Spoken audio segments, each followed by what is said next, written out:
Nous continuons à méditer la révélation divine qui nous est donnée dans le livre de l'Apocalypse. Remarquez bien que j'ai envie de m'arrêter un petit peu sur ce qu'on vient d'entendre, un petit peu, dans la Haggadah de la troisième apparition de l'ange Gabriel. L'ange Gabriel est apparu 4 fois dans l'histoire de l'humanité. Une fois pour annoncer le clonage que nous allons vivre cette année, comme étant la fin des temps. Et 3 fois pour Jésus. Alors, ça fait 4 fois. Ces 4 fois se rencontrent les uns dans les autres pour faire une seule fois, comme nous savons bien. Et c'est extraordinaire, cette apparition de l'ange de la face de Dieu à Joseph. Joseph, ça veut dire celui qui fait grandir. Joseph Yosaf. Celui qui fait croître Dieu dans le monde. Celui qui fait grandir Dieu dans le monde. C'est Joseph. Et Joseph est marié avec l'Immaculée Conception, qui est le germe de la grâce de Dieu dans le monde, incarné. Les deux vont se marier dans l'unité sponsale de l'homme et de la femme, dans une grâce étonnante. Ils sont mariés. Dans la liturgie d'Israël, vous savez que le mariage se fait en 2 temps. Il faut d'abord se marier, et puis dans la virginité mutuelle, on est marié, mais dans la virginité mutuelle, on met en place la signification sponsale du corps. Ce qui est impossible sans la chasteté, sans la virginité et sans la sainteté. Le mariage, proprement dit, n'a aucune valeur s'il n'est pas inscrit dans un germe humain profond. Parce que Dieu ne peut pas germer du dedans pour mettre l'amour spirituel incarné. Le mariage le plus parfait qui ait jamais existé dans l'histoire de l'humanité, c'est celui de l'Immaculée avec celui qui est juste, jusque dans sa substance. Le 19e verset de Saint Matthieu que nous avons lu tout de suite dit, voilà, et cet homme était juste. C'est l'homme juste. To dikaios on. He Sadak. C'est le Tzadek, c'est celui qui est l'incarnation de l'ajustement à Dieu et de l'ajustement au prochain. Cette incarnation, c'est un homme. C'est le fils de David, annoncé par tous les prophètes. Son nom est Joseph. C'est lui le roi d'Israël. C'est extraordinaire que le roi d'Israël annoncé par tous les prophètes soit Joseph. Qui le sait aujourd'hui? Pratiquement personne. Parce qu'un espèce de gros cochon a pris sa place, il s'appelle Hérode. Un coupeur de tête. C'est extraordinaire. Et lui, il a laissé la place à Hérode. Parce que la royauté profonde, la royauté définitive, la royauté universelle, la royauté incarnée, vient d'en haut. Joseph vient d'en haut. Sa royauté n'est pas de ce monde. Jésus en a parlé avec Ponce Pilate de ça. Ma royauté ne vient pas de ce monde. Et Joseph s'est marié avec l'Immaculée. C'est extraordinaire, ce mariage extraordinaire qu'il y a. Mais Joseph vient de découvrir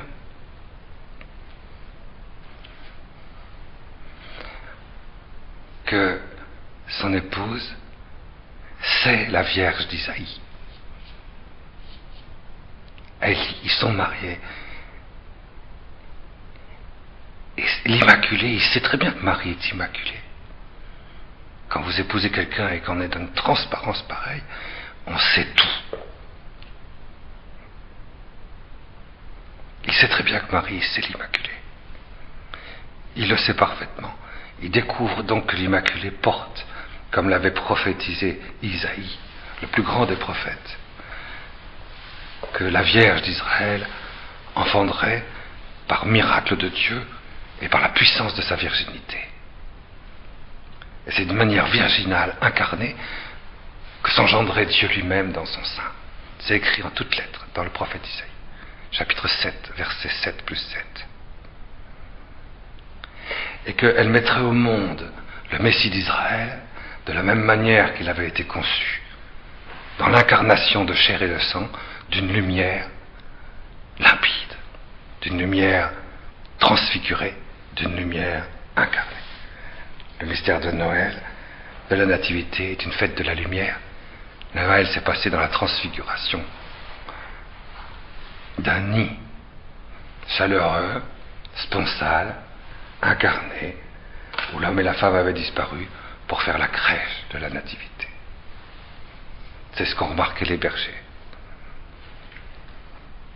Et Joseph fait partie de tout ça. Voilà. L'ange Gabriel apparaît, Joseph. L'ange Gabriel est apparu, remarquez bien, extraordinaire, n'est-ce pas, que c'est dans le Kadosh HaKadosh, le Saint des Saints, du Beit Hamikdash, du Temple de Jérusalem, où jamais l'ange Gabriel, jamais il n'y a eu une manifestation divine, aucune kabod, aucune, jamais. Là, pour la première fois dans l'histoire du monde, la gloire de Dieu se manifeste dans le Saint des Saints du Temple, tandis que Zacharie est là. Et il lui annonce la conception de Jean-Baptiste. L'ange Gabriel, vous voyez, ça c'était environ 153 jours avant, je m'excuse de cette précision, 153 jours avant le jour de l'incarnation du Seigneur. Eh oui, bien sûr. Parce que effectivement, avant qu'il y ait eu l'incarnation du Seigneur, il y a eu le mariage de Marie et Joseph. Et ce mariage de Marie et Joseph a réalisé un cri dans la terre et dans le ciel. Et la face de Dieu a pu se manifester dans le Saint des Saints du Temple. Pourquoi le Temple avait été construit? De manière que pouvait donc s'inscrire dans le lieu de la conception de l'homme, de l'enfant, qui est le symbole même du Saint des Saints du Temple de Jérusalem. Le Saint des Saints, c'est quoi? C'est le lieu, le seul lieu. Et le seul jour où Dieu peut être vu, c'est le seul jour, c'est le jour du Yom Kippour, vous savez, dans le Hoshana Rabbah, où le Christ, symboliquement sous forme de ce prêtre, désigné par Dieu, et pas par les hommes, rentre dans le Saint des Saints. Donc c'est le seul instant, et le seul lieu du monde, où Dieu peut se manifester.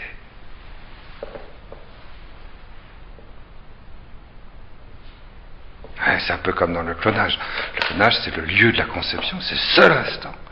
C'est le seul lieu où Dieu se manifeste, directement. Et c'est le symbole dans toute la Bible, c'est le Saint des Saints du Temple de Jérusalem. Et il y a un lien entre les 4 apparitions. Notre conception. C'est ça, vous voyez. Notre création. Eh bien, c'est dans, vous voyez, c'est pour ça que cette apparition de l'ange Gabriel à Zacharie manifeste que l'unité sponsale de Marie et Joseph a ouvert la possibilité au ciel de faire rentrer le Messie dans la conception d'un être nouveau.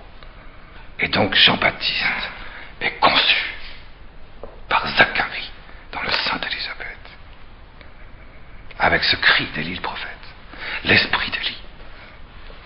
Tout le paradis terrestre abandonné, toute la terre de la grâce, toute l'alliance, tout est rassemblé dans la puissance de cette conception sous la rosée de l'unité sponsale de Marie et Joseph qui viennent de se marier. Le cri de soif de l'humanité qui cherche son Messie a atteint sa perfection. 153 jours après, pendant 153 jours, ce cri va se manifester à travers un embryon. C'est celui de Jean-Baptiste, qui crie dans le désert de l'unité sponsale de Marie et Joseph, et qui crie avec eux. Ils sont 3. S'ils n'étaient pas 3, le ciel ne se serait pas ouvert pour l'incarnation du Messie.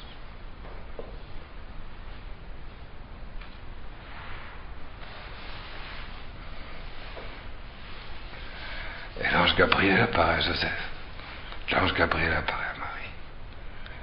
Comme c'est beau ça. Il apparaît à Marie dans le plein jour de midi. Il apparaît à Joseph dans la pleine nuit du sommeil. Alors, si vous voulez, là, ça y est. On peut aller vers la nativité. Il va y avoir quelque chose de grand. Donc Joseph sait très bien tout ça. Il n'y a qu'un seul homme sur la terre qui peut savoir ça. C'est lui. Le fils de David.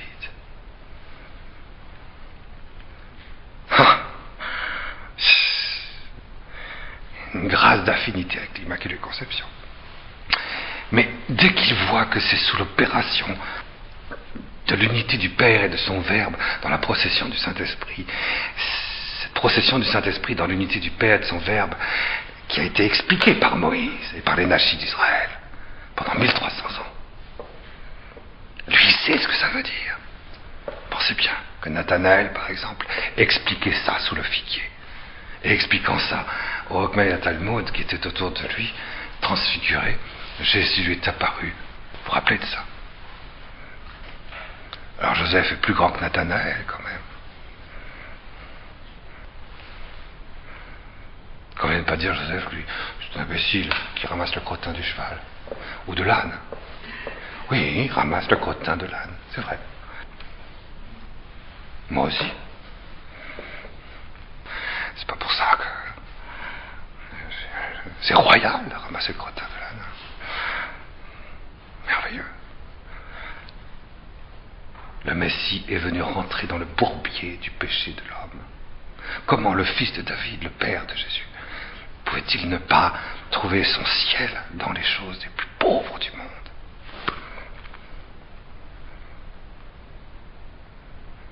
Et c'est à lui, lui qui était dans la pleine connaissance de la lumière, dans la pleine sponsalité avec l'Immaculée Conception, les sources de la grâce adoptante, lui qui était là, il avait bien vu que c'était la Vierge d'Israël. Le prophète Isaïe avait dit ceci. Le prophète Isaïe avait dit, vous savez, quand on le lit en hébreu, c'est incontournable, vous voyez, c'est magnifique. Voici le signe que je donne. Un seul signe, le signe. La Vierge. Alma, en hébreu. C'est pas Bétara, c'est Alma.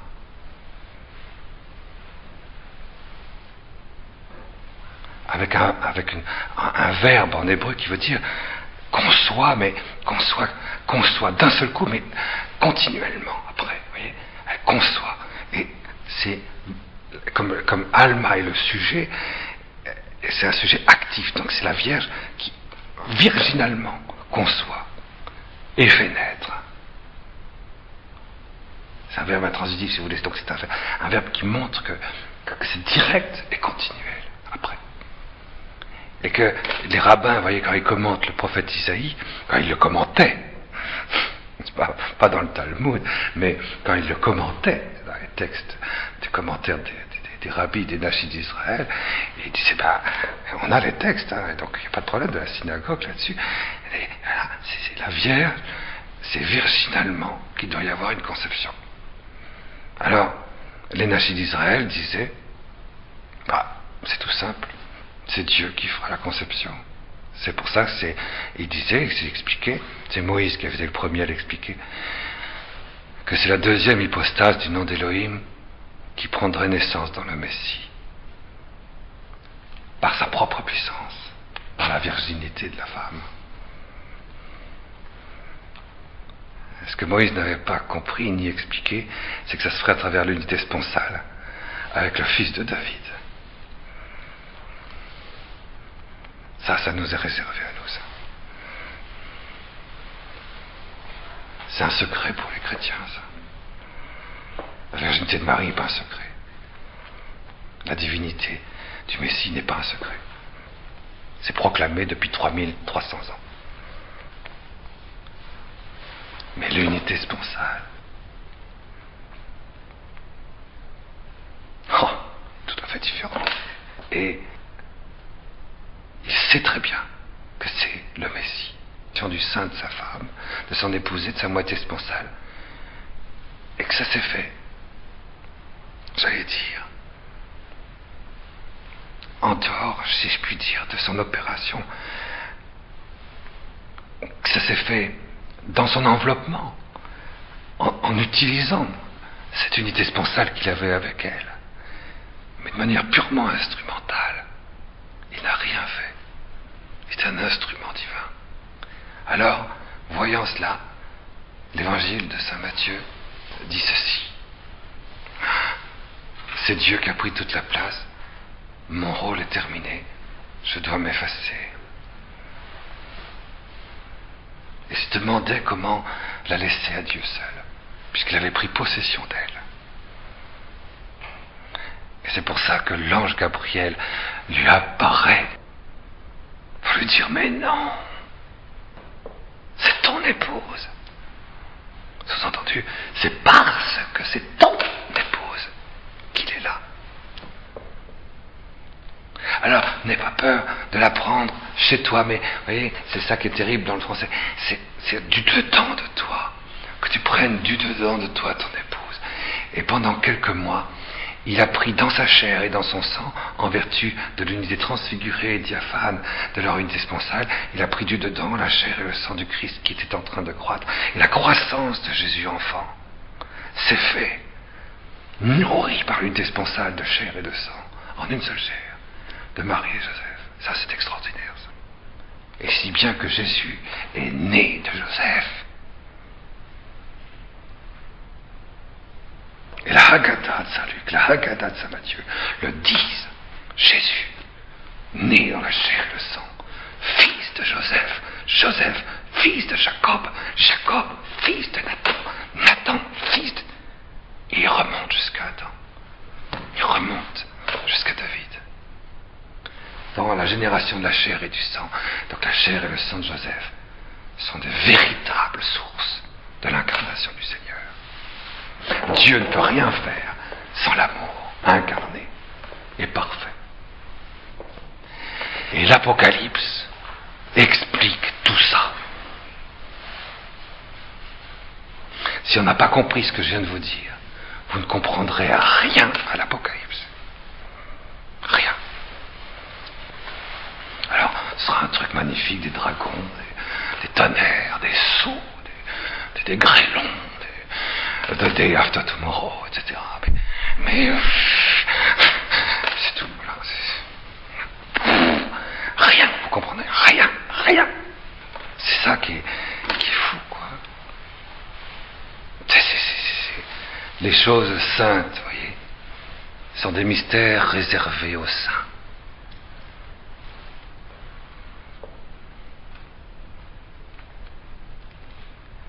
Il ne faut pas rester à la surface.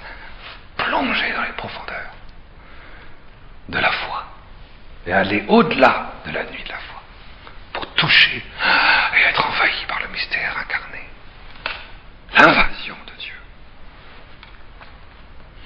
L'Apocalypse ouvre ses secrets pour que cette invasion s'incarne dans un monde totalement déchu.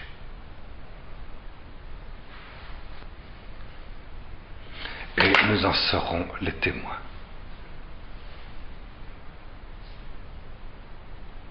Puisque l'année a sonné, n'est-ce pas?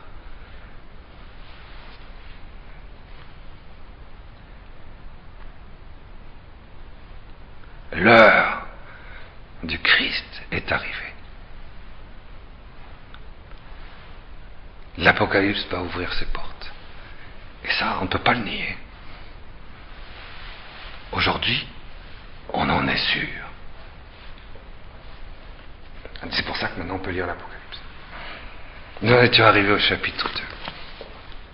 On va lire tranquillement. On va pas se presser. C'est notre temps. Vous savez, Saint Joseph, il s'est pas pressé pour courir, quoi. Vous voyez?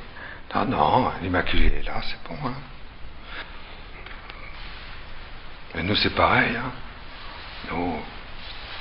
Alors, on venait de lire dans le chapitre 1 l'apparition de Jésus à Yohanan ben Zebeda, Jean, fils de Zébédée, celui que Jésus préférait.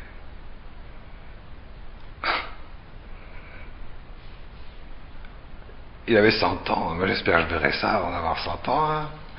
Je suis plus passé que lui, moi. Hein, oh. 100 ans, t'en compte oh. Ben, lisons-le tout de suite, alors comme ça, on anticipe. Vous voyez ça que bon. Quand il lit l'Apocalypse, on anticipe. On hâte le jour du Seigneur.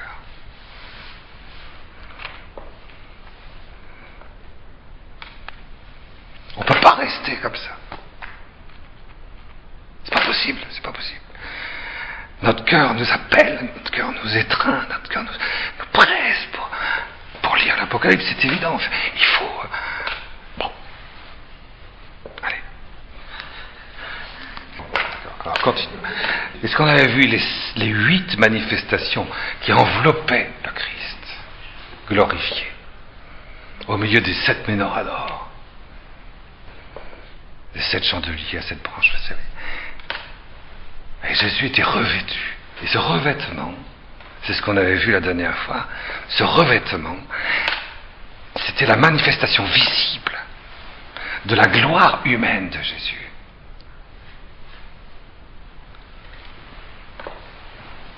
Et la manifestation visible de la gloire humaine de Jésus dépasse complètement la gloire de la résurrection de la chair du Christ. La résurrection de la chair humaine du Christ. Le corps de Jésus est ressuscité d'entre les morts. Alors, il a traversé tous les instants et tous les lieux, corporellement et physiquement, puis il a fait exploser les limites du temps et de l'espace, et même de la matière, et dans l'anastase, il s'est introduit dans la procession de la lumière de Dieu éternellement. Tout nu, si je puis dire. Dans la nudité de la résurrection. C'est l'anastase du Christ. Mais voyez bien qu'il manquait quelque chose.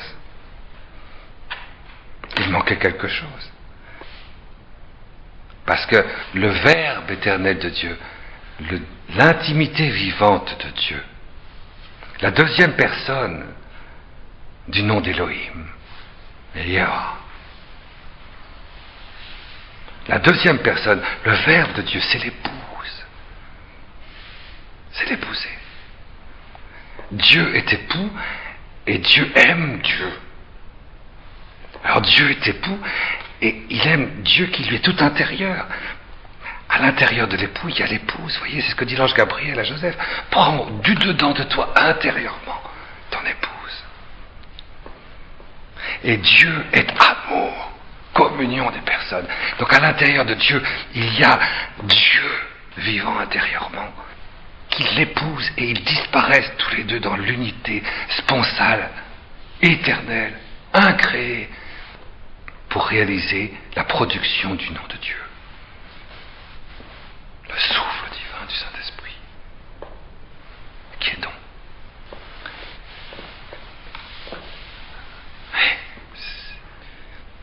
Eh bien, la deuxième personne qui joue le rôle de l'épouse, qui est l'intériorité vivante de Dieu, que Dieu épouse sans cesse, en disparaissant en elle, eh bien, cette deuxième personne de la Très Sainte Trinité est féminine par essence, féminine par hypostase, dans la substance de Dieu. Si bien quand Jésus, qui a assumé une chair masculine pour sauver le genre humain, déchu à cause d'Adam, eh bien, c'est sûr, il a réalisé un mariage avec l'humanité. Mais quand le corps de Jésus est ressuscité d'entre les morts, il n'a pas pu donner la manifestation de l'épouse qu'il était dans sa personne divine à celui qui l'épouse dans la première hypostase du nom d'Élohim. Il fallait donc qu'il y ait l'Assomption de l'Immaculée. Et que la résurrection de la femme dans la chair et le sang s'associe à la résurrection du Christ, nouvel Adam, pour que la résurrection de la nudité de la résurrection du Seigneur, soit revêtue dans l'unité sponsale du nouvel Adam et de la nouvelle Ève, en une seule résurrection, par la résurrection de la femme. Et c'est ainsi que Marie a été assumée. Et elle est ressuscitée avec le Christ. Alors elle est le revêtement, on dit bien, la mère est le sacrement du Père. Oui, c'est sûr. La femme, comme dit saint Hildegarde, est la splendeur de l'homme. Et ça, c'est l'apparition qu'il a. C'est Jésus apparaît, mais toutes les splendeurs dont il est revêtu sont les splendeurs de son unité incarnée et glorieuse avec Marie. Avec Marie, avec l'Immaculée, avec l'Assomption. Ils sont donc deux ressuscités dans une seule résurrection. L'humanité intégrale, il n'y a plus ni homme ni femme, il y a la résurrection de l'humanité intégrale. Et saint Jean, lui, le sait très bien. Quand Jésus lui apparaît, il n'est pas devant Jésus, Jésus ressuscité. Il n'est pas devant Marie ressuscitée. Il est devant l'humanité intégrale ressuscitée. Et c'est ce que nous avons vu la dernière fois. Quelles sont les 8 manifestations de la féminité glorieuse dans la chair et le sang, de la femme au ciel. C'est beau parce que, vous voyez, ce sont ces qualités glorieuses de Dieu, Verbe, Dieu vie intime et éternel de Dieu, dans notre chair et notre sang, qui vont resplendir dans notre propre résurrection.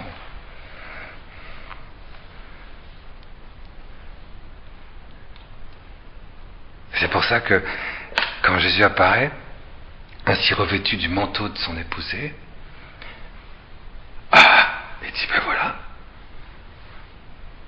il a dans sa main, c'était le 7e aspect, je laisse tomber les 6 autres, puisqu'on les a vus, dans sa main, il y avait 7 étoiles. Il y avait 7 étoiles. Dans sa main, la main, ça représente donc, c'est ce que nous disions la dernière fois, ça représente l'acte parfait. L'acte parfait de la résurrection. C'est l'étoile parfaite dans la nuit. L'étoile absolue. La lumière absolue dans la nuit. Et la lumière absolue dans la nuit, vous le savez, c'est l'Immaculée Conception. Mais ici, elle est dans la résurrection. Elle est incarnée.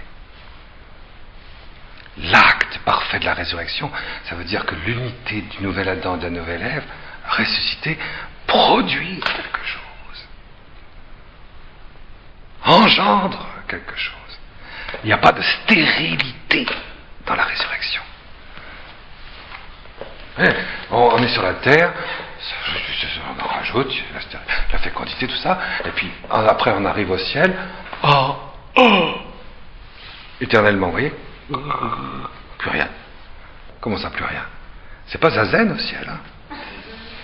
Le vide? Non, c'est pas le vide. non. Les anatements, oui, Dalai-Lama, ok, très bien, il ira à la périphérie du Péras de notre univers cosmique, et puis il sera flanqué là dans la fécondité éternelle. Très bien, si ça lui intéresse, ça l'intéresse. Moi, je ne vais pas y courir derrière, hein, je veux dire. Il n'a qu'à se réincarner dans le néant autant qu'il veut, et en plus il ne se réincarnera pas. Alors donc, pas de problème. Hein. Mais il y a de la fécondité, enfin. Bien sûr, c'est ça, dans la main droite. Il y a 7 étoiles. Il y a une production. Une production de vie. Une production de lumière. Une production de simplicité. Une production scintillante. Vous voyez? Quelque chose qui réjouit. La nuit, si je puis dire, du ciel de la gloire de Dieu. L'Immaculée Conception, vous voyez, va être reproduite éternellement au centuple. Quand je dis au centuple, c'est pas assez, vous sentez. Hein. Donc, c'est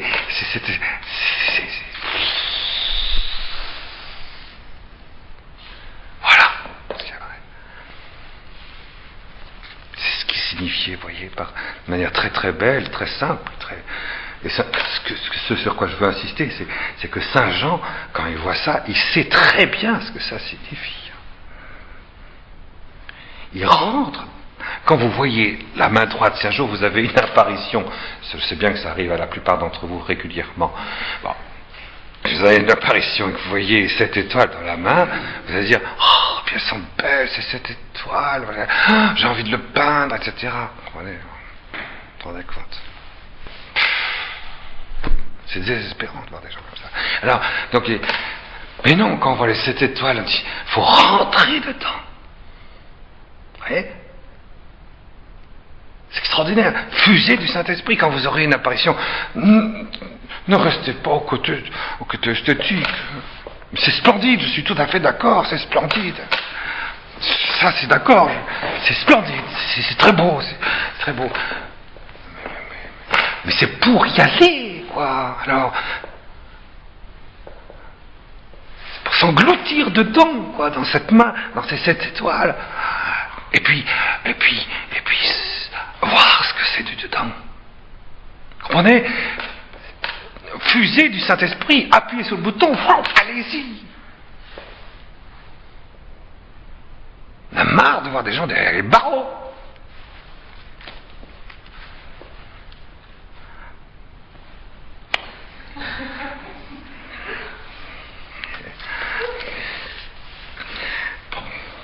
On peut continuer. Heureux celui qui lit et ceux qui entendent les paroles de ce livre.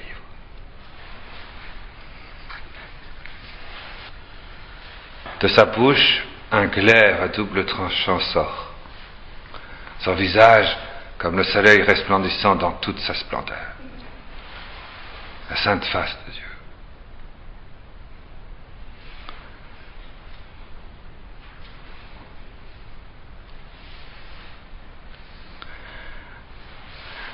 J'aurais voulu m'arrêter longuement sur la sainte face de Dieu. C'est la sainte face de la paternité de Dieu.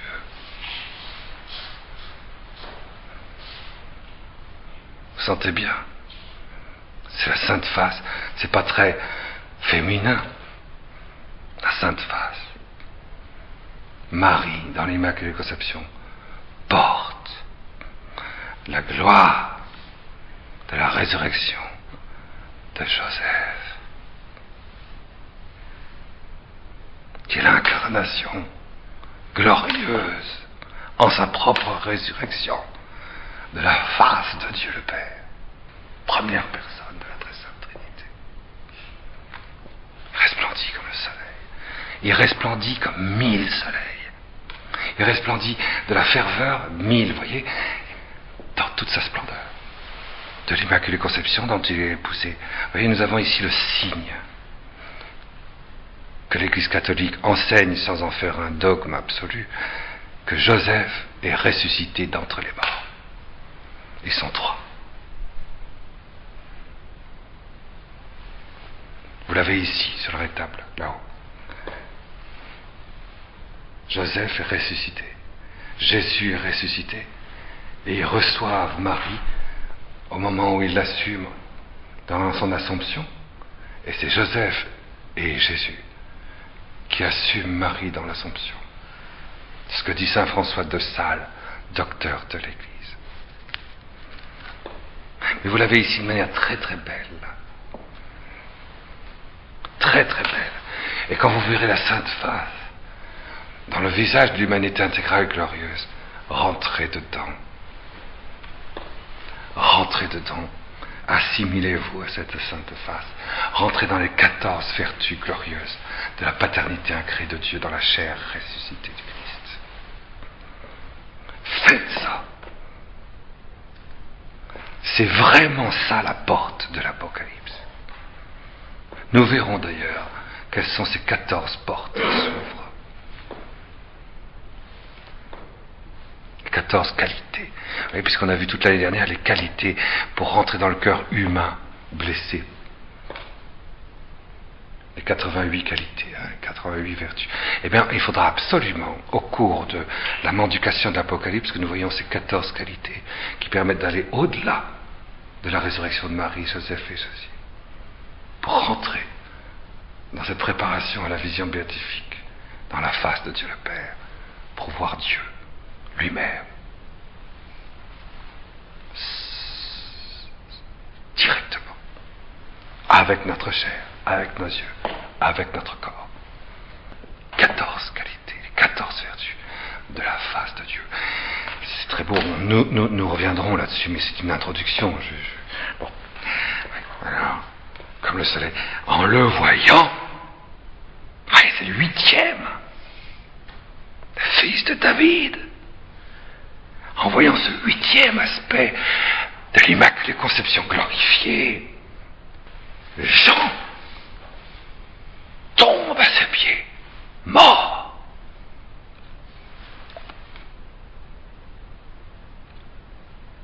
Comme mort. Osphos. Mort comme mort. Ça c'est l'au-delà, vous voyez, au-delà de la résurrection. Toute l'Apocalypse va montrer qu'est-ce qu'il y a au-delà de la résurrection. Parce qu'on ne vit pas sur la terre pour ressusciter d'entre les morts, hein, et être glorifié dans le ciel, ça, on s'en fiche. C'est ce qui se passe au-delà. Au-delà. Au-delà. Un peu plus. C'est un petit pas. Il y a un voile. Il y a un voile. Et tu rentres dedans. Et le voile se déchire. C'est ça, Apocalypse. Le voile s'est déchiré. Le voile s'est déchiré pour Yohanan. Pour Jean. À 100 ans. Ça me plaît, ça. Vivement que ça m'arrive. Mais seulement tu meurs, hein, je veux dire, comme mort. Alors, il mit sa droite sur moi. Et il y avait 7 étoiles dans sa main droite.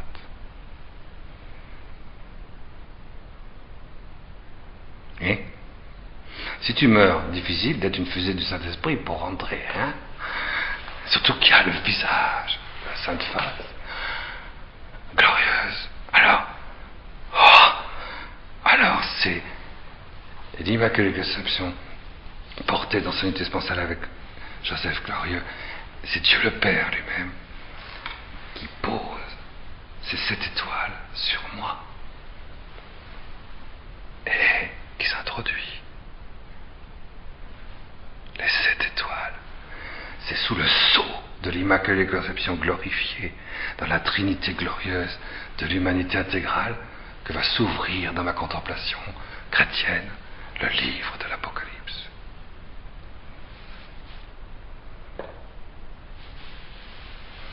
Il y a certains qui ont un chemin à faire, hein.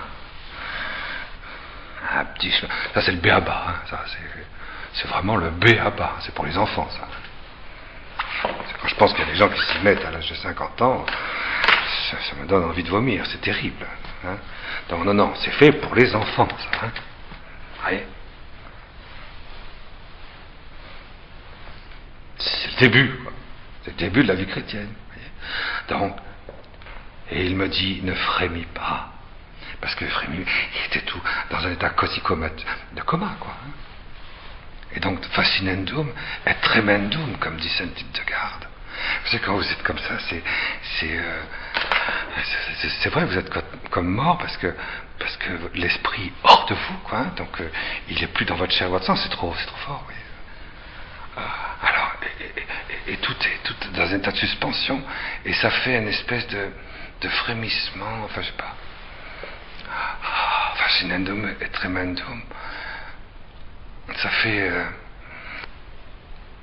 quelque chose de très curieux, c'est très doux. En même temps, c'est vrai, ça pourrait être traumatisant. Hein. Quand c'était les soldats, vous voyez, au tombeau de Jésus, à la résurrection, c'était très traumatisant pour eux. Parce qu'ils étaient dans le péché, ils n'avaient aucun désir de Dieu. Mais Jean, lui, il avait le désir de Dieu. Alors, il y avait quelque chose de très doux. Un frémissement, c'est fascinandum.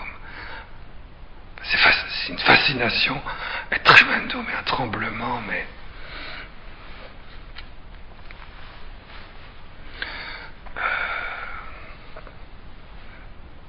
c'est le tremblement de la résurrection, si vous voulez.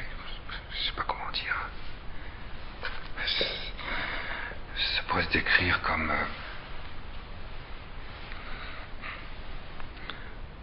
dites-le en latin, comme ça vous aurez tout compris. Fascinandum et tremendum. Et puis vous avez qu'à avoir des apparitions, et puis vous ne me casserez plus les pieds. Ah, bon. Voilà. Bon. Ah oui, pas tout. Bon. Ne frémis pas. C'est ce qu'avait dit l'ange Gabriel à Joseph. N'aie pas peur de prendre chez toi Marie, ton épouse. C'est la même expression, vous voyez. Ne frémis pas. Ne frémis pas. Parce que quand il y a ce frémissement et que vous le ressentez, je vous signale à l'avance, c'est quand ça va t'arriver, tu vois. Ça va t'arriver plus d'une fois, hein. Et bien quand tu auras ce frémissement, si tu repères ce frémissement, c'est que tu n'es pas au diapason. Tu n'es pas au diapason. Ça veut dire que tu regardes ce qui t'arrive. Ouais. Ah, alors l'ange dit, non, ne frémis pas. N'aie pas peur. N'aie pas peur. Ne frémis pas, ça veut dire aussi ne te regarde pas. Ne regarde pas ce qui t'arrive. Regarde celui qui arrive. N'aie pas peur. Ne frémis pas. Moi, je suis. Ayez. La même parole que à Moïse dans le buisson ardent. Ayez. Asher, ayez.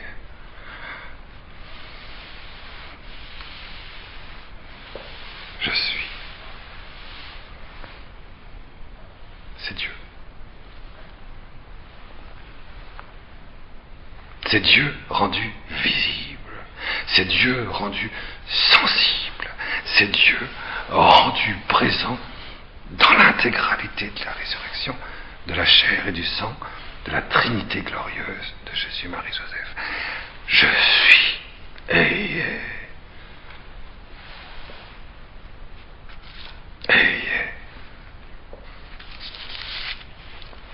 Vous ne pouvez pas séparer l'Immaculée Conception de Jésus. Vous ne pouvez pas séparer l'Immaculée Conception du Père de Jésus. Vous ne pouvez pas séparer Dieu de son Verbe. Et vous ne pouvez pas séparer le Verbe et celui dont il est le principe du Saint-Esprit. Vous ne pouvez pas. Vous ne pouvez pas séparer le Yod du He. Vous ne pouvez pas séparer le He du Yod. Vous ne pouvez pas séparer le He du Vav. Yehoah, le nom d'Élohim. Vous ne pouvez pas. Vous ne pouvez pas séparer ce que Dieu a uni. Et Dieu est un, Adonai Echad. Ne le séparez pas.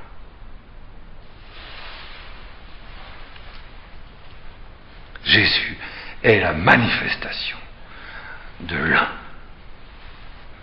éternel de Dieu. Parce que cet un éternel de Dieu vient de la communion sponsale des personnes. Dieu est amour. Dieu n'est pas sec.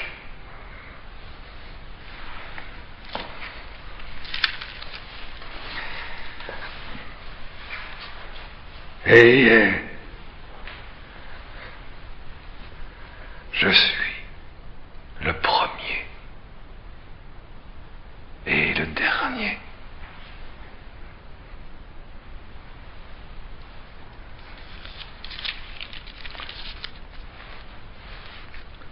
Le vivant. Le vivant, c'est la deuxième personne de la Très Sainte Trinité, qui porte les trois. Jésus, Marie, Joseph dans la résurrection. J'étais mort. Et voici, vois ici. Je suis vivant. Je suis le Verbe, ça veut dire. Je suis l'intimité vivante de Dieu.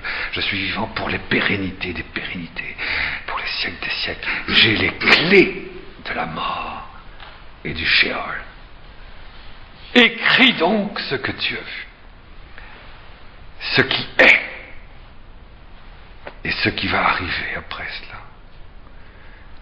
Le mystère des 7 étoiles que tu as vu dans ma droite et des 7 menorahs d'or. Les 7 étoiles, ce sont les messagers, les anges, des 7 églises.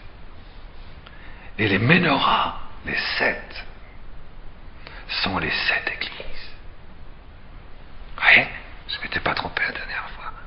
C'est Jésus lui-même qui dit que lui est le corps mystique de la Jérusalem spirituelle. Sont une seule vie. L'Église. L'Église n'est parfaite dans le Christ que quand c'est le Christ tout entier qui a rassemblé tous ses membres dans un seul corps vivant.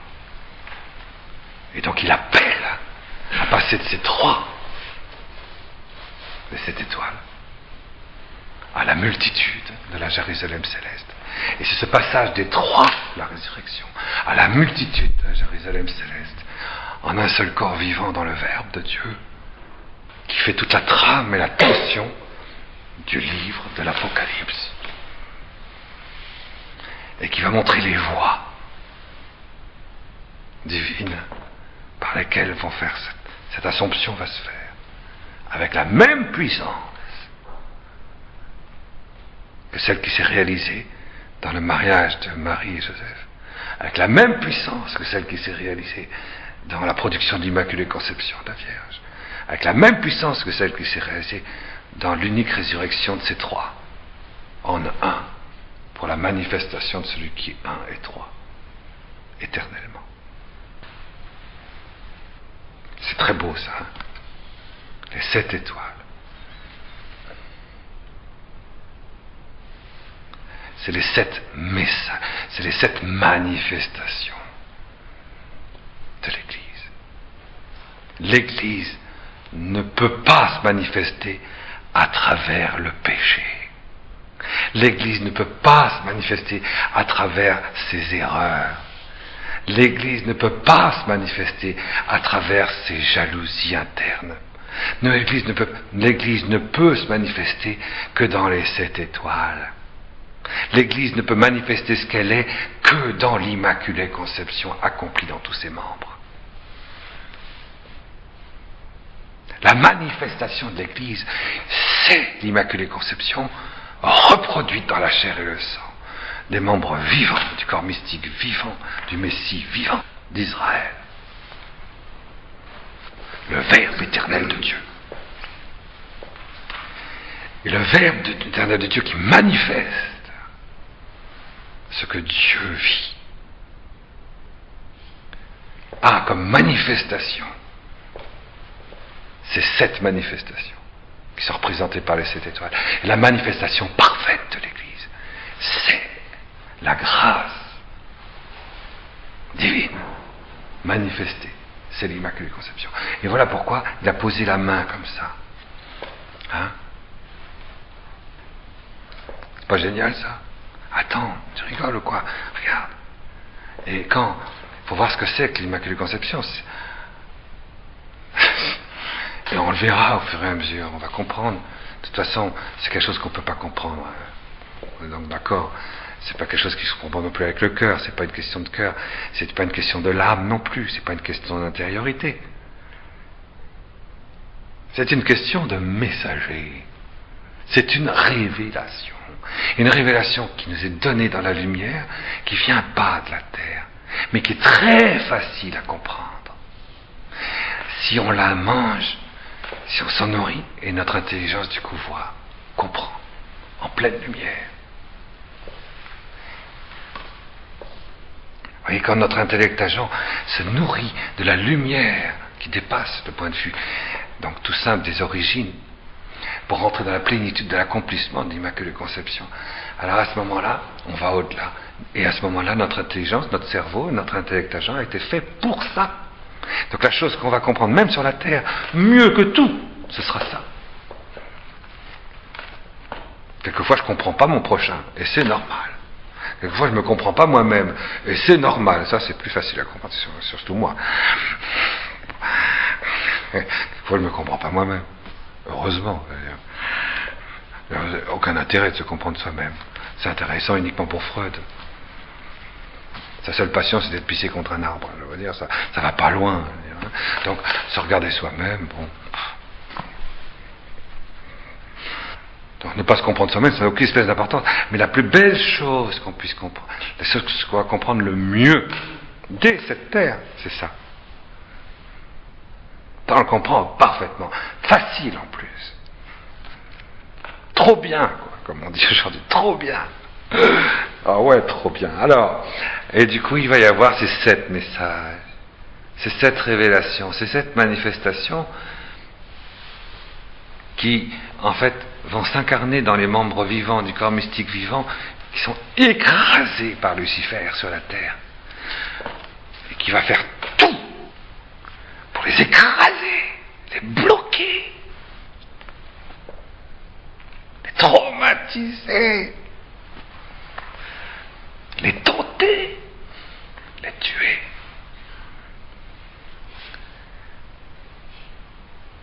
Pour qu'ils détournent leur attention de ce qui est la chose la plus facile à comprendre.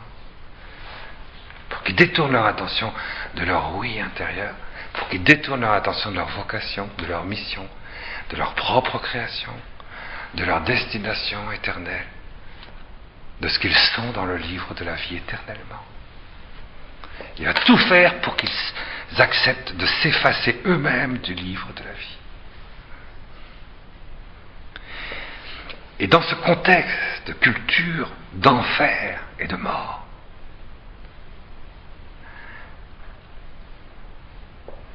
il va y avoir ce grand, petite, magnifique, parfaite étoile, les 7 étoiles.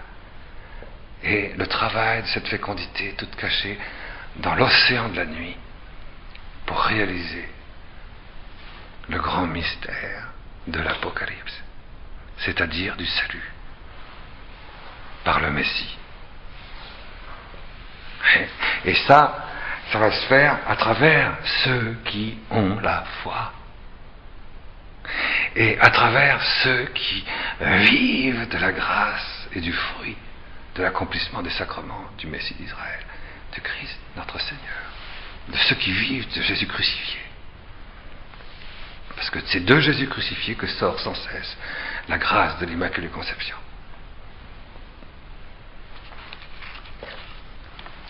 C'est pour ça que vous connaissez la formule classique que les chrétiens disent tous les jours: je renonce à Satan, à toutes ses œuvres, à toutes ses séductions, et je m'attache à Jésus-Christ crucifié pour toujours. Wow. Ça c'est...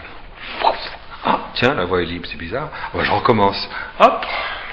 C'est extraordinaire, ça. C'est extraordinaire, ça. C'est extraordinaire. C'est pas parce que c'est Jésus crucifié, c'est parce que c'est Jésus crucifié qui fait ourdir une fontaine éternelle de l'Immaculée Conception en lui dans le sainte face de Dieu le Père. Tout simplement. Et il n'y a pas d'autre voie. Il n'y en a pas d'autre. Ce que dit l'Apocalypse, celui qui rajoute ou retranche une seule lettre de ce message, il n'y a pas d'autre voie, est perdu. Il subira tous les châtiments qui sont écrits dans le livre. Tous. Il n'y a pas d'autre voie. Pourquoi ? Parce que les autres voies sont trop compliquées. Celle-là est infiniment simple.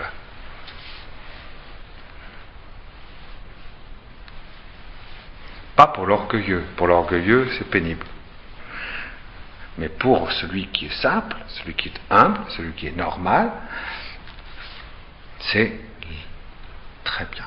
C'est très bon. Au messager, à l'ange de la communauté de l'église d'Éphèse, écrit. La communauté, c'est l'ecclésiane, vous comprenez, donc le rassemblement d'Éphèse. Alors, cette fois-ci, il va y avoir les 7 églises, il va y avoir les 7 messages aux 7 églises. Les 7 manifestations aux 7 rassemblements.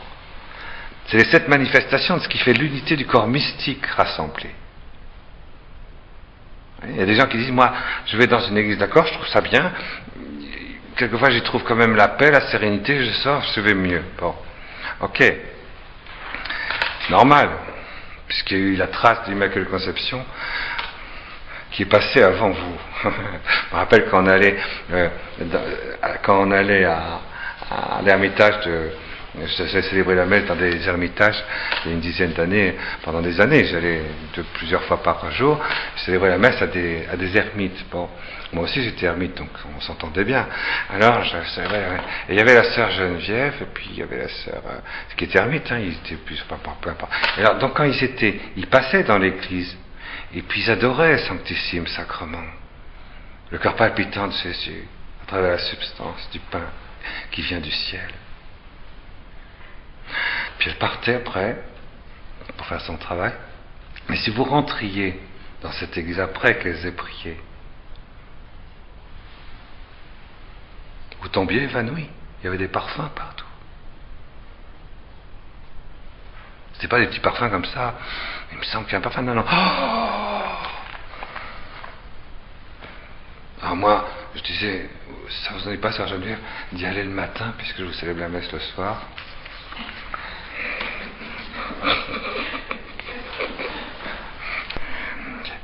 Alors, moi j'aime bien aller dans une église parce que c'est agréable.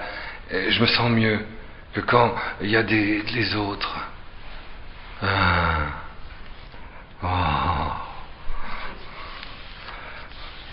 Celui qui ne travaille pas, qui ne mange pas non plus, c'est pas pour lui.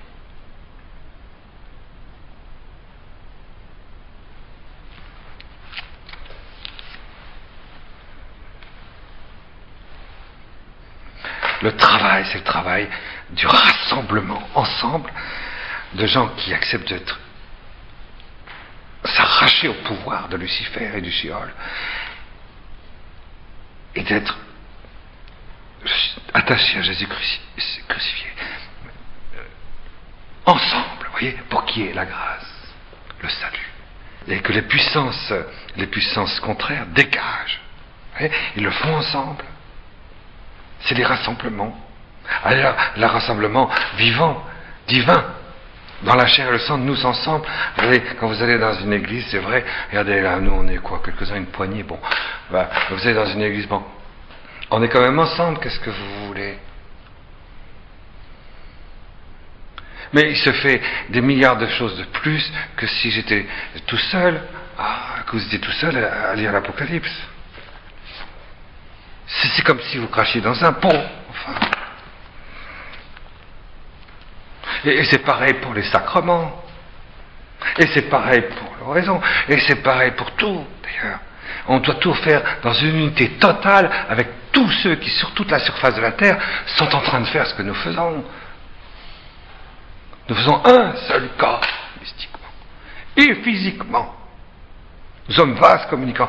Et nous rassemblons dans la tente d'Israël dans ceux qui luttent pour Dieu, par amour, et tout simplement. Alors c'est à nous, si on est dans cette unité du corps mystique vivant, du Messie vivant, alors c'est à nous, à ce moment-là, que ce message s'adresse. Et il y a cette manière d'être englouti comme membre vivant du corps mystique vivant, de Jésus vivant, dans l'au-delà de la résurrection. Et c'est pour ça que j'aime bien cette chante de Jean-François. C'est vrai. Emporte-moi au-delà du voile de la foi.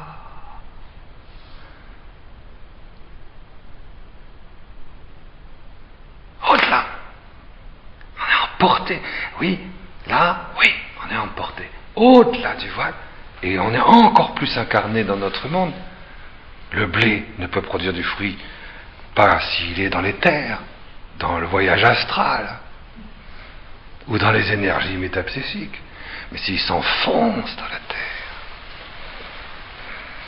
Ceux qui sont dans l'astral, ils ne voient pas le monde d'aujourd'hui, ils ne comprennent pas.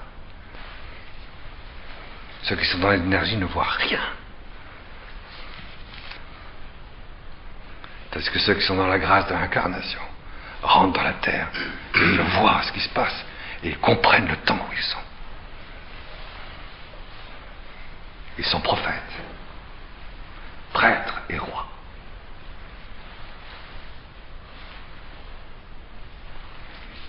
À l'ange du rassemblement divin d'Éphèse écrit, il dit ceci: le détenteur des 7 étoiles dans sa droite, celui qui marche au milieu des 7 menorahs d'or.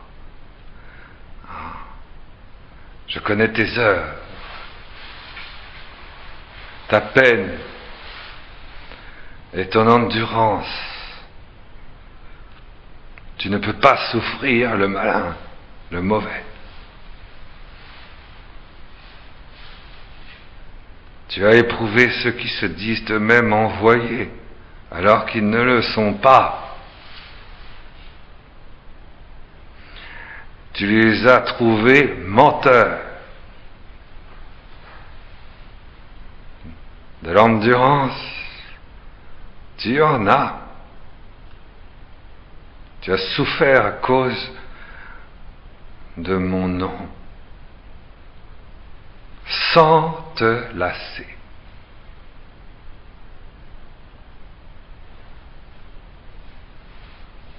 Mais j'ai ceci contre toi.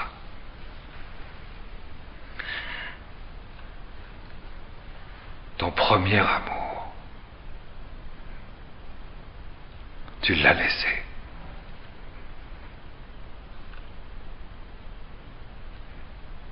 Comme c'est beau ça. C'est Jésus, Marie et Joseph, voyez ça. Quand Dieu nous parle, qui parle, nous qui sommes le rassemblement du corps mystique du Christ sur la terre, ton premier amour. Noël. Noël, tu l'as laissé.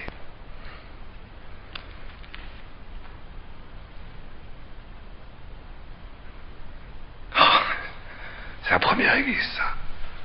C'est la première église. Et oui, tout de suite la première église. C'est les 7 étoiles dans la droite. Dans l'apparition, c'était le 7e. Là, c'est le premier. On commence avec l'Immaculée Conception. On commence avec ce oui dans le Messie, dans le Verbe de Dieu, 9 mois avant notre naissance, où on a été entièrement immergé dans l'océan du oui libre de notre âme, dans le génome de l'homme, dans la mémoire ontologique, dans le Zikaron incarné de Dieu, fait chair et sang. C'était moi, j'ai dit oui. J'étais inscrit dans le livre de vie. Ce oui limpide et simple. Un amour fou, puisque j'ai participé et j'ai reçu dans la participation incarnée et sensible de l'amour du Dieu créateur dans toutes choses, autant d'amour qu'il en fallait pour toutes choses, que celle que Dieu créateur voulait que j'en donne pour toutes choses, pour tout temps. Et j'ai dit oui, librement, lucidement. J'ai gardé d'ailleurs ce oui pendant des jours et des jours et des jours, jusqu'à ce que l'ange me mette le doigt sur les lèvres avant de naître. C'est ce que dit le Midrash rabbinique. J'ai connu ce oui. Tu as laissé ce premier amour. Il ne faut jamais oublier que le premier amour de l'embryon, de la conception jusqu'à la naissance, est un amour communautaire. Ça, c'est très important. Sinon, si on ne pourra jamais le refaire surgir par la mémoire de notre oui, de notre liberté dans le don. Celui qui ne retrouve pas ça, ne trouve jamais sa liberté naturelle. Naturelle. Je ne dis pas la liberté contemplative, spirituelle, mystique, c'est naturelle. Sa liberté humaine.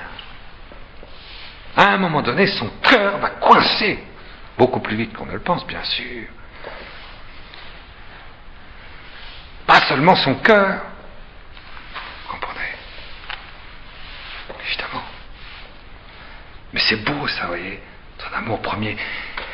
C'est l'Immaculée Conception. Il faut recevoir dans l'Immaculée Conception le retour à notre conception, j'allais dire immaculée en Dieu, avant, si je puis dire, ou pendant, ou après même, mais dans cette mémoire fabuleuse de la vie communautaire et dans Louis qui est le nôtre.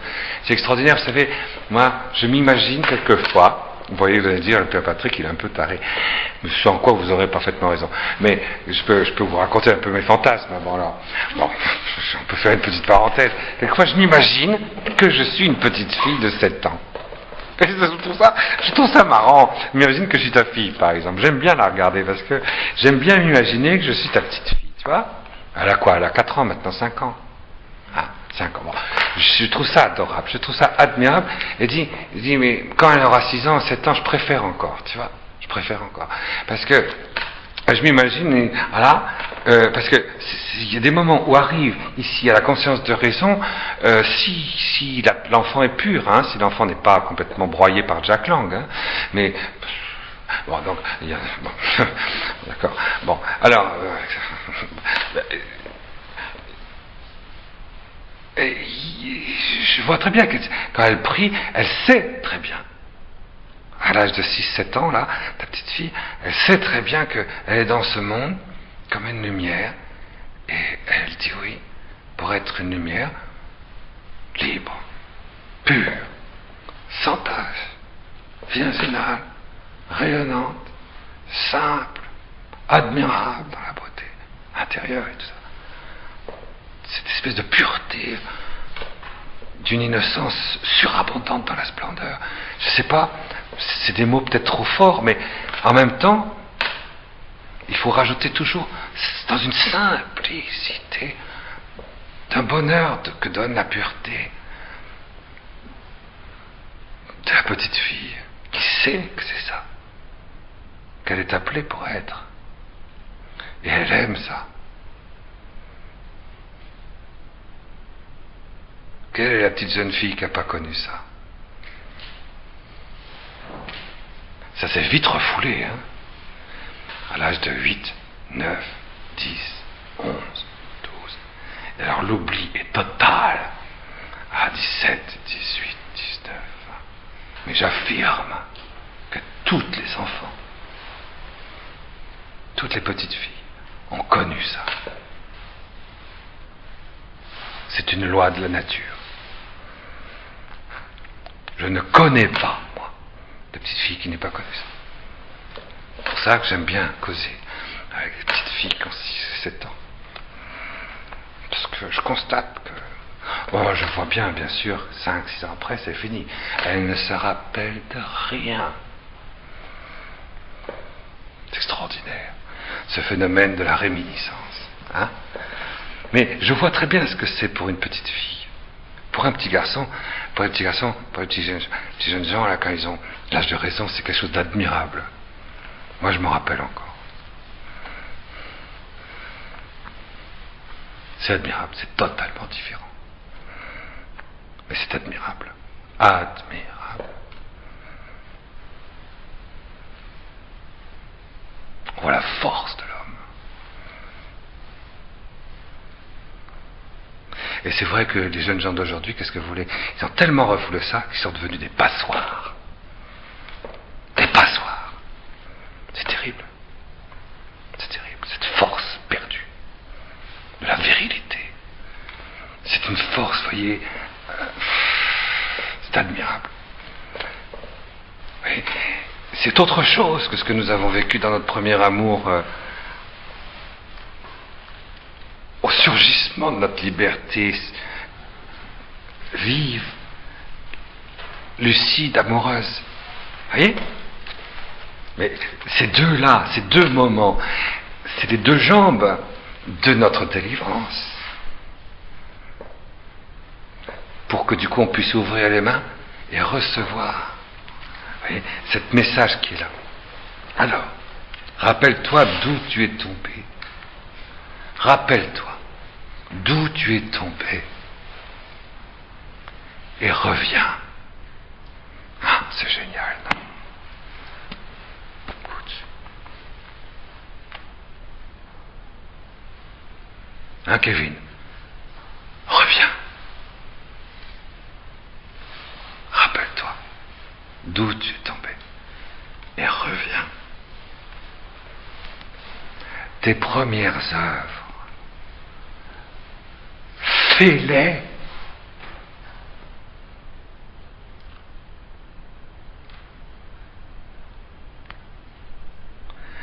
Sinon, je viens à toi et je ferai déplacer ta menorah hors de son lieu, à moins que tu ne reviennes.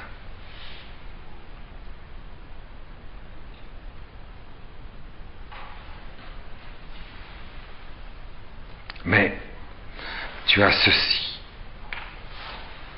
tu as de la haine pour les œuvres que font les Nicolaïtes, que moi aussi je hais. Le Christ qui dit qu'il a de la haine pour les œuvres de ceux qui remplacent l'amour de leur liberté profonde par l'amour de l'idolâtrie. On va tout sacrifier pour diviniser quelque chose qui est nul.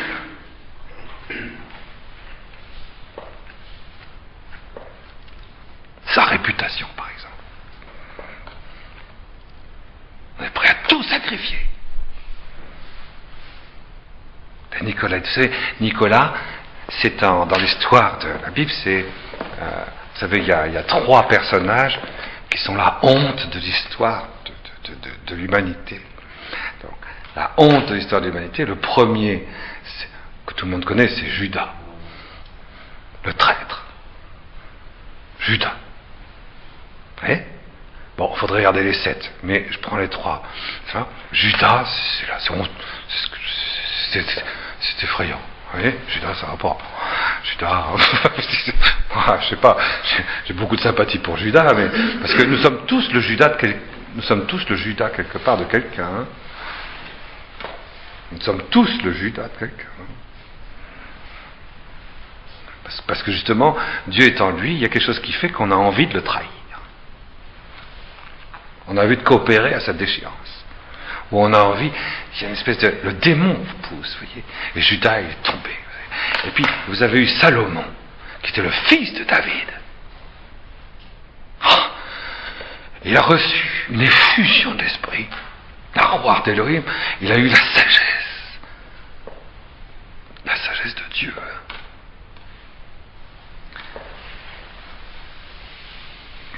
Et il a terminé dans la boue. Dans la plus grande corruption. Salomon. Après avoir construit le temple. C'est à cause de lui d'ailleurs, et de cette déchéance totale de Salomon, que ce temple devra être détruit.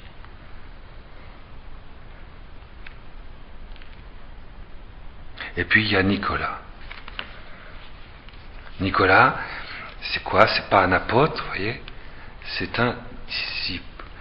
Parmi les disciples, après la résurrection et la Pentecôte, le Jésus a fait choisir 7 serviteurs de l'Église du rassemblement.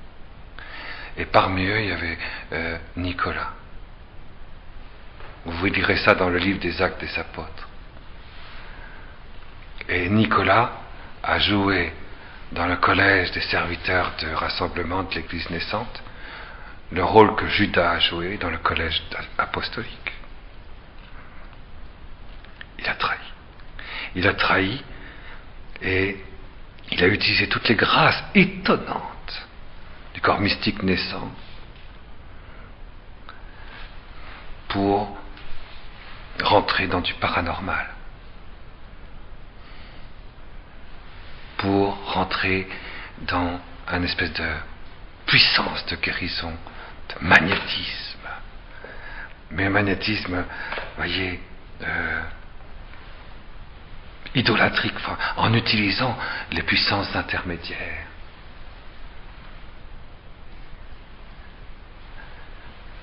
Il s'est servi, si vous voulez, du rayonnement de la grâce de Christ qu'il avait reçu, avec une très grande force d'ailleurs, pour s'intégrer en plus les puissances de l'air, les dominations. Ce qu'on fait par exemple dans la franc-maçonnerie aujourd'hui. On utilise les symboles christique, par volonté de puissance. C'est diabolique. Et on doit haïr ces œuvres-là. C'est l'antipode des 7 étoiles.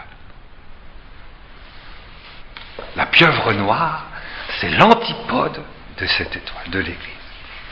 L'Immaculée Conception, c'est la plénitude de Dieu, l'état pur dans la source de la grâce. Et le nicolaïtisme, c'est la recherche de pouvoir, du pouvoir invisible divin. Parce que c'est vrai, Jésus, quand il est ressuscité, il a laissé dans le cosmos, avant de rentrer dans l'anastase, les traces de son énergie, les traces de sa présence lumineuse, les traces. Et il a donné un ordre à l'univers et à la matière, de sorte que les puissances intermédiaires, les puissances déchues, celles de l'arbre séphirotique par exemple, qui sont toutes des puissances déchues, Ein Sof et compagnie, eh bien, ont pu récupérer les forces christiques de Jésus ressuscité, qui les a abandonnées d'ailleurs, puisqu'il est rentré dans l'anastase, il s'est assis à la droite du Père, pour faire œuvre de puissance. C'est ce qu'on appelle le culte ésotérique. Ça, c'est de l'idolâtrie. C'est l'antipode du oui libre de notre premier amour. C'est le dépassement du péché originel dans la connaissance du bien et du mal avec les puissances déchues, qui se présentent d'ailleurs comme des puissances de lumière et des puissances d'amour et des puissances christiques, parce que le démon se cache toujours comme un être de lumière pour détourner. Et Nicolas est le premier à en avoir fait l'expérience. C'est donc la source, si vous voulez, c'est le modèle. Et Nicolas, vous avez eu comme après par la suite un grand ami qui s'appelait dans les Actes des Apôtres, vous verrez, Simon le magicien. Simon le magicien a eu certains Citius, je crois, comme disciple, qui lui-même a eu un autre disciple à Babylone, et ce à Babylone s'appelait Maniché, le Sakyamuni Bouddha, et Sakyamuni Bouddha, dans le nord-est de l'Inde, a fondé le bouddhisme. Parce que Bouddha, c'est un disciple d'un disciple, Simon le magicien. Et donc, les Nicolaïtes, bon, c'est seulement au XIXe siècle que la franc-maçonnerie s'est arrangée pour changer dans les encyclopédies la naissance de Bouddha avant le Christ. Mais ne soyez sans inquiétude, c'est faux. Hein. Tout le monde sait, d'après les écrits, et d'après les, comment est-ce qu'on appelle ça, les traces, l'épigraphie, etc., que c'est évidemment deuxième siècle, exactement après Jésus-Christ. Et vous voyez, tout ça c'est fondé dans le nicolaïtisme. La gnose, l'ésotérisme,